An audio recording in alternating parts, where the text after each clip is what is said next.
musik yang dilarang. Maka turunlah surat musik, surah ke-26 Asy-Syu'ara, para pemusik, para penyair. Maka turunlah surat musik, surah ke-26 Asy-Syu'ara, para pemusik, para penyair. Beliau mengatakan surat Asy-Syu'ara sebagai surat pemusik atau surat musik. Na'udzubillah. Pertama yang perlu kita ketahui adalah tidak ada satupun yang menafsirkan firman Allah Subhanahu wa taala a'udzubillahi minasyaitonir rajim wasyu'ara'u yattabi'uhumul ghawun, dan para penyair itu diikuti oleh orang-orang yang menyimpang. Silakan buka kitab tafsir salafun wa khalafan, ulama zaman dahulu ataupun ulama mutaakhirin zaman sekarang atau muasirin zaman kita saat ini. Mereka ketika menafsirkan wasyu'ara yattabi'uhumul ghawun, tidak ada yang menafsirkan mereka adalah pemusik, yang adalah para penyair. Karena antara pemusik dengan penyair itu adalah profesi yang sangat berbeda sekali. Kita kenal dengan Khairil Anwar, kita kenal dengan Taufik Ismail, kita kenal mereka dengan penyair, bukan dengan pemusik atau dengan musisi. Assalamualaikum warahmatullahi wabarakatuh. Kembali lagi di channel Nasrul Sunnah. Taib, teman-teman, kita akan reaksi satu video pernyataan dari Ustadz Adi Hidayat. Ini berkaitan masalah musik, di mana beliau mengatakan di dalam Al-Quran ada salah satu surah yang Allah Azza wa Jalla turunkan, yaitu surah Asy-Syu'ara, teman-teman, yang sebenarnya teman-teman maknanya adalah penyair, tapi diganti oleh Ustadz Adi Hidayat dengan makna pemusik. Luar biasa. Antara penyair dan pemusik, teman-teman, tentu ini dua hal yang berbeda. Penyair asal katanya adalah syair, dan orang yang melantunkan syair disebut penyair, ya. Pemusik asal katanya adalah musik, dan orang yang berprofesi sebagai musisi atau pemain musik disebut pemusik atau musisi, teman-teman, ya. Dan kita kenal di negeri kita ini ada namanya Khairul Anwar, kemudian Taufik Ismail, ya. Apakah kita kenal mereka-mereka ini sebagai seorang musisi? Kan tidak, ya. Mereka adalah para penyair. Sekarang kalau kita balikan, teman-teman, ya, Ahmad Dhani, Once, Kakak Sleng, kemudian Roma Irama, dan para penyanyi-penyanyi, teman-teman, apakah mereka juga dikenal sebagai penyair? Kan tidak, teman-teman, ya. Maka ini sangat-sangat fatal ketika Ustadz Hidayat berani merubah makna dari surah Asy-Syu'ara, teman-teman, yang makna aslinya adalah penyair diganti dengan pemusik. Dan dulu juga Ustadz Hidayat pernah membuat sebuah pernyataan konyol demi pembelaannya terhadap musik. Beliau menyamakan antara alat-alat musik dengan golok, pisau, dan alat-alat yang lainnya, karena sama-sama merupakan sebuah alat. Beliau mengatakan hukum pada alat itu tidak melekat kecuali setelah digunakan, ya. Maka Ustadz Hidayat mengatakan kalau kalian gunakan pisau, golok untuk memotong kayu, untuk memotong cabai, untuk memotong bawang, maka hukumnya adalah halal.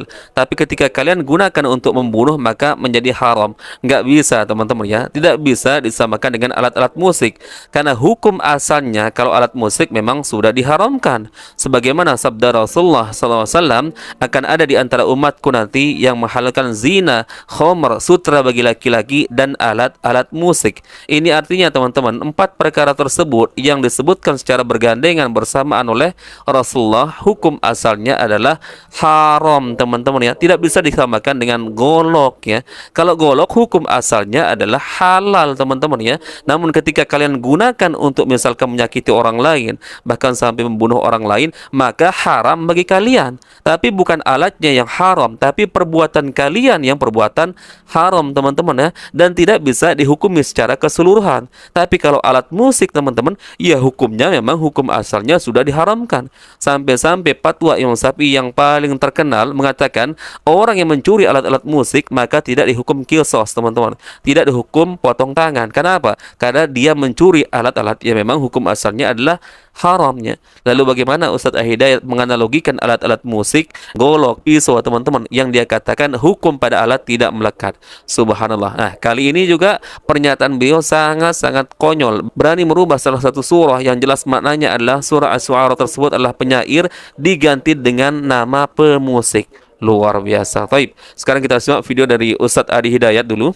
Musik yang dimaksudkan, musik yang dilarang. Maka turunlah surat musik, surah ke-26 Asy-Syu'ara, para pemusik, para penyair, dimaktumkan di ayat 224 sampai dengan 227. Wasyu'ara'u yattabi'uhumul ghawun, alam tara annahum fi kulli wadi yahimun. Ya, tahukah engkau para pemusik itu umumnya rata-rata di antara mereka banyak menghabiskan waktu, utak-atik turun lembah cari-cari inspirasi, tapi liriknya tidak ada yang bermakna, cuma merusak saja, buang-buang waktu, buang-buang aktivitas. Itu tidak diinginkan dalam Islam. Tapi apakah sampai di situ hukumnya? Tidak. Teruskan ayatnya. Illal ladzina amanu.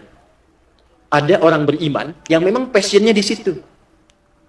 Maka muncullah kemudian orang-orang seperti Hasan bin Thabit. Dia keluarkan syair syair Islami dan diangkat oleh Nabi menjadi syairun Nabi, pemusik di samping Nabi. Wah. Dan Hasan bin Sabit menghafal Quran. Dari sini muncul teori dikembangkan, maka Islam muncul ke Persia, muncullah dal, ra, lam, mim, fa, sod, lam, si, dal. Do, re, mi, fa, sol, la, si, do, dal, ro, mim, fa, sod, lam, si, dal. Itu dari Islam di Persia. Lalu ditangkap kemudian oleh Barat belajar, dibawa ke Barat, dikombinasikan lewat notasi. Jadilah notasi seperti sekarang. C, D, E, F, G, A, B, C, G, A, B, C, D, F, G, D, F, G, A, B, C, D, A, B, C, D, F, G, A, F, G, A, B, C, D, E, B, C, D, F, G, A, B, F, G, A, B, C, D, A, B, C, Tuh.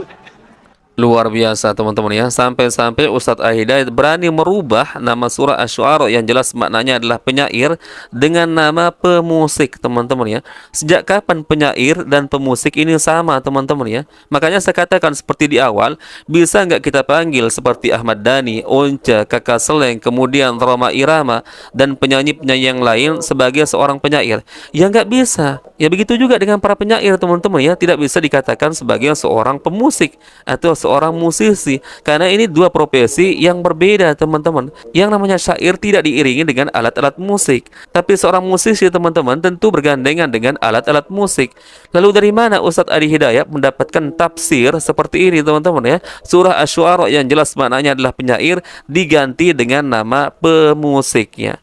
Sampai-sampai berani menuduh sahabat Hasan bin Thabit adalah seorang pemusik teman-teman ya. Itu artinya secara tidak sadar Ustadz Adi Hidayat menuduh Rasulullah SAW meridhoi profesi dari Hasan bin Thabit ini teman-teman ya sebagai seorang pemusik, sebagaimana yang disebutkan oleh Ustadz Adi Hidayat. Padahal jelas Rasulullah dalam hadisnya dikatakan, kelak di antara umatku akan ada yang menghalalkan zina, khamr, sutra bagi laki-laki dan alat-alat musik. Lalu bagaimana bisa teman-teman ya Rasulullah tidak menegur sekelas Hasan bin Thabit kalau memang benar beliau berprofesi sebagai seorang pemusik? Luar biasa. Ini berat pertanggungjawabannya di hadapan Allah Azza wa Jalla. Innal basara wal fuada kullu ulaika kana anhu mas'ula, kata Allah Azza wa Jalla.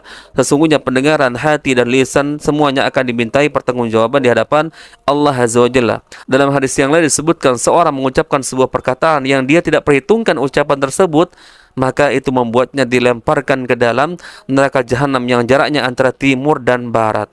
Maka berhati-hati teman-teman ya, berhati-hati dalam mengucapkan sebuah perkara apalagi terkait masalah agama. Baik teman-teman, mungkin itu yang bisa kita sampaikan di video kali ini. Semoga ada manfaatnya bagi kita semua teman-teman. Barakallahu fikum. Insyaallah kita bertemu lagi di video berikutnya. Assalamualaikum warahmatullahi wabarakatuh.